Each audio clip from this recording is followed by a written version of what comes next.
Andrea Cunningham, thank you for coming and seeing us this evening. Thank you so much for having me, Karen. You're welcome. Of course, you're a Democratic candidate for County Council. And is this your first run in politics? This is my first run in politics. And what led you to want to throw your hat in the ring? Well, I had been involved off and on in different projects for the last 20 years almost. Probably the biggest one that I had done was Trinity Site Revitalization, and I led the Ordinance 529 push, as well as them being on Trinity Site Revitalization Committee. So I was really engaged in that, really engaged with the young families so that they'd be able to have a voice. And now my children are older, and two of them are off in college, and my oldest one is a junior in high school here. So it seemed like it was a good time to give back to the community again, because I had been more engaged with them and not as much engaged with county projects and politics. And how have you found the election season? I've been very excited about the election season. It's been a real learning experience, and I've really enjoyed it. I've been able to interface with a lot of wonderful people. I've been able to talk to people, get great ideas. People have a lot to share. They're very welcoming. I've been honored and humbled by the support that I've had, and I'm really, really glad. It's been a wonderful experience to run. And did you go door to door? I did some. And how was that when you knock on the door? Were people generally nice, or did you run into any trouble? Well, people were generally very nice and very welcoming. There were a few people, and I understand they needed their privacy respected, and so we just gave them literature and thanked them for their time.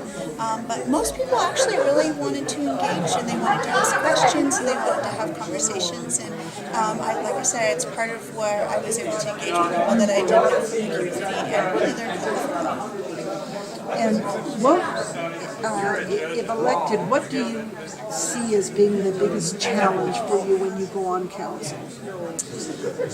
Seeing how politics and projects have taken so much time as they keep having to go back. It's one of the issues that we found in the projects that I was working on previously is it takes so long to move things through the process that people feel like they have to come back again and again and again and voice their concerns and be able to voice their opinions. And so hopefully what we can do is expedite once we have public feedback on what they would like to do, and we do some really good analysis on the front end, then we would be able to move forward and have things go through with a little bit more expediency and more efficiency.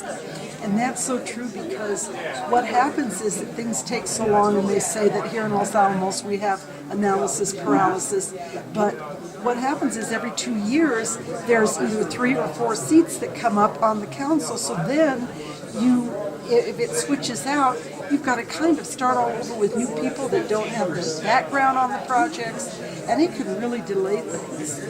And that's true. One of the things that I was looking at wanting to do is not just, we talked about having a comprehensive plan, but looking at just even how the Central Avenue project, the road work was done, and being able to see where the building of the Smiths was, how Trinity was.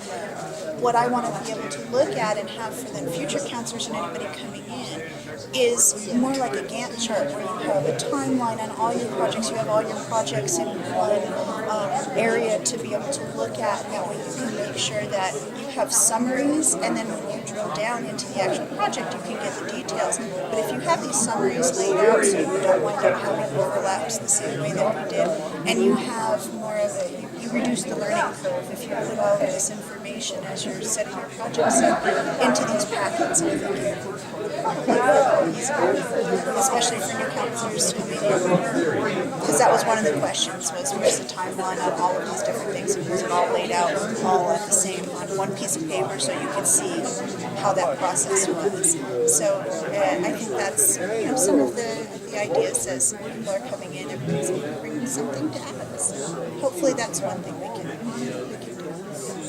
Andrea, we sure wish you the best of luck this evening, and in all your future endeavors. Thank you. And if I could, I'd just like to thank everybody for voting. I would like to thank everybody for coming out, for engaging. This has been an amazing turnout for a midterm election, and I've been, as I said, really humbled by the support. And thank you so much.